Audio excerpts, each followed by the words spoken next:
Welcome to 21st Sports recap and reaction for the Jacksonville Jaguars at the Baltimore Ravens in their Week 10 matchup played November 15th, 2015. We're going to go over the scores and the stats and give our breakdown and analysis. So in the first quarter, the Jags were the first team to get on the scoreboard, and the Baltimore Ravens had actually turned the ball over on downs on the previous possession, and that let the Jags take over on their own 35, and they drove down, and Blake Bortles hit Allen Hurns for a 5-yard touchdown pass. Myers added the extra point, and it was 7-0 at Jacksonville over Baltimore. So these teams would trade punts on their next possessions, and then Blake Bortles was intercepted by Webb, and that would set up the Ravens on the Jacksonville 26. Flacco scrambled for 16 yards, and then on the next play, first and goal from the 10, Joe Flacco hit Crockett Gilmore for a 10-yard touchdown pass. Justin Tucker added the extra point, and this game was tied at 7 apiece. So the interception turns into 7 points on the next possession. So now the Jaguars would respond by going 77 yards in 15 plays, but their drive would stall, and out would come Jason Myers to attempt a 21-yard field goal. It was up, it was good, and now the Jaguars were back in the lead, this time by 3, with the score 10-7. So now the Ravens would come right back, and they would score a touchdown on their next possession as Joe Flacco hit Max Williams for a 21-yard touchdown pass. Tucker added the extra point, and now it was 14-10 with the Ravens in the lead by 4 with just over a minute left in the first half. So now after the Jaguars went 3 and out, the Ravens would take over on their own 29 with less than a minute left in the first half, and they would get into Jacksonville territory, and on the final play of the first half, Tucker came out to attempt a 58-yard field goal, but it was wide right, so it was 14-10 going into halftime. The Ravens would get the ball first, and on the first play of the second half, House intercepts Flacco, and so now the Jaguars would get the ball on the Baltimore 27. They wouldn't get anywhere, but Myers came out and he kicked a 45-yard field goal, and that made it a 1-point game with the Jaguars trailing the Ravens with the score 14-13.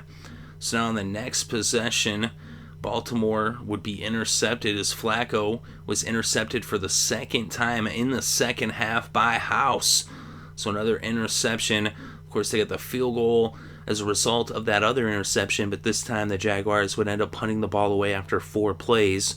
And now the Ravens would take over, and they would turn the ball over for the third straight time in as many possessions in the second half here in the third quarter, as they end up with a fumble on this possession as Flacco was sacked. He was sacked by Jones, and Alualu ended up recovering the fumble. So Flacco turns the ball over 3 times in the third quarter on the first 3 possessions of the second half for the Ravens. Now the Jaguars took over on their own 41, and they would drive down into the red zone all the way to the 8-yard line, and Myers would attempt a 26-yard field goal, but it was wide left. So off of the 3 turnovers by Baltimore and the 3 consecutive possessions, the Jaguars only ended up turning that into 3 points. And so now Baltimore would take back over. They'd go 3 and out. The Jags would go 3 and out on their next possession as well.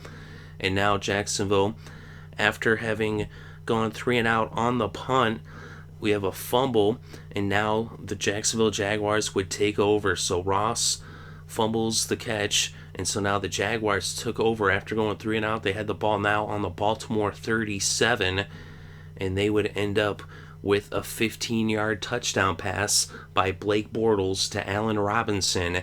They went for 2. They did not get the 2-point conversion. It was an incomplete pass, but the Jacksonville Jaguars were in the lead now by 5 with the score 19-14 with about 13 minutes left to play in this game. So now the Ravens would take over on their own 20 after the touchback on the kickoff, and they would go down to the red zone, and Joe Flacco hit Chris Givens for a 14-yard touchdown pass, and they would go for 2, and it was another incomplete pass on a 2-point conversion, this time by the Ravens. But now they were up by 1 point, 20-19. So it's a 1-point game, 20-19. Ravens in the lead with about 7.5 minutes left to play.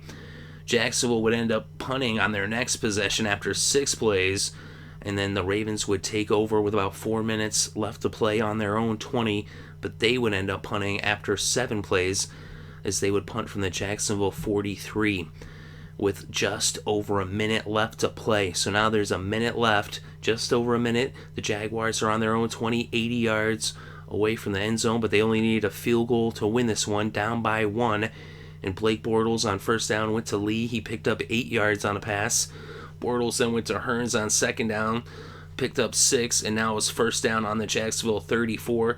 Bortles scrambled for 11 yards to bring the ball to the Jacksonville 45, but then a false start brought him back to the 40, and then a pair of incomplete passes brought up 3rd and 15 from the Jacksonville 40, and Blake Bortles dropped back and he found Julius Thomas for an 11-yard reception, and now it was 4th and 4 on the Baltimore 49. And on 4th and 4 from midfield, they went for it as it was too far to attempt a field goal. Blake Bortles was sacked by Elvis Dumervil, but Dumervil lives up to the first half of his name as he gets a face mask penalty. And so the face mask penalty brings the ball to the Baltimore 35. It's a first down, but with no time left, all they could do is go for the field goal, and the game can't end on the penalty. And so Jason Myers would attempt a 53-yard penalty. Can't end on a defensive penalty. It could end on an offensive penalty. But Jason Myers would attempt a 53-yard field goal. It was up. It was good. And the Jacksonville Jaguars come from behind to win this game 22-20. So the Jags win this one, and they are now 3-6 on the season, 1-4 on the road. They win their first road game of 2015, and the Ravens are now 2-7 with the loss. They're 1-3 at home. So what a win for Jacksonville. This is the type of game the Jags usually lose, but they come out big in this one, and they pull off the victory over the Ravens in an exciting fashion. This game was back and forth. Not too high scoring, though, but lots of turnovers, that's for sure. And in the end, though, Jacksonville, although they weren't able to capitalize on those turnovers and turn them in a lot of points early in the third there, they did end up keeping the score low and keeping it to within the chance of winning the game. And they did pull off the victory there on the final play of the game. Jason Myers with the walk-off game-winning field goal, a 53-yarder to boot, as Jacksonville is victorious in this game. And let's look at the stats for this game. Blake Bortles, 22 of 45, 188 passing yards, 2 touchdowns and an interception. TJ Yeldon, 18 carries for 61 yards. Bortles also had 25 yards rushing off of 2 carries. Of course, those are scrambles. But Allen Hearns, 5 receptions, 62 yards and a touchdown. Allen Robinson, 5 receptions for 51 yards and a touchdown. Joe Flacco, 34 for 45, 316 passing yards, 3 touchdowns, 2 interceptions. He also had that fumble as well. He did have 17 yards on the ground off of 2 carries. Justin Forsett, 14 carries for 53 yards. Forsett also had 4 catches for 11 yards, giving him 64 total yards in the game. For that matter, Yeldon also had 6 yards off of 5 receptions. But Aiken, 7 receptions for 73 yards for Baltimore. And Gilmore, 4 receptions for 42 yards and a touchdown. Williams, 4 receptions for 40 yards and a touchdown. And Gibbons, 4 receptions for 37 yards and a touchdown. And Juszczyk, 5 receptions for 47 yards. Justin Tucker, 0 for 1 on the field goals, 2 for 2 on the extra points. Myers, 3 for 4 on the field goals, 1 for 1 on the extra points. And on defense for the Jaguars, House had those 2 interceptions. Jones had a sack and a forced fumble. And for the Ravens, Webb had an interception. Williams had a sack. Dumervil had 2 sacks. Let me look at the first downs. Both teams had 22 first downs for each team. On third down, the Ravens were 8 of 14, 57% converted. They went for it once on fourth down. They did not convert. The Jaguars 4 of 16 on third down, 25% conversion rate. Total net yards 397 for the Ravens, 258 for the Jaguars. Net rushing 90 yards for Jacksonville, 89 yards for Baltimore. Net passing 308 for Baltimore. Flacco sacked once for a loss of 8 yards. And the Jaguars netted just 168 yards through the air as Bortles was sacked 3 times, losing 20 yards. We look at the penalties, and that's where the Ravens really killed themselves, and that's really how they lost this game with that face mask penalty there at the end. But they were penalized 9 times for 121 penalty yards in this game, and the Jaguars were penalized 4 times for 30 yards. Let me look at the red zone. The Ravens were 2 for 2 in the red zone for 100%. Jacksonville 2 for 4, just 50%.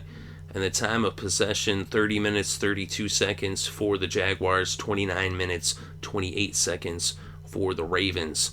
But the real difference in this game, of course, was those turnovers and the penalties is what cost the Ravens. The Ravens played really sloppy in this game.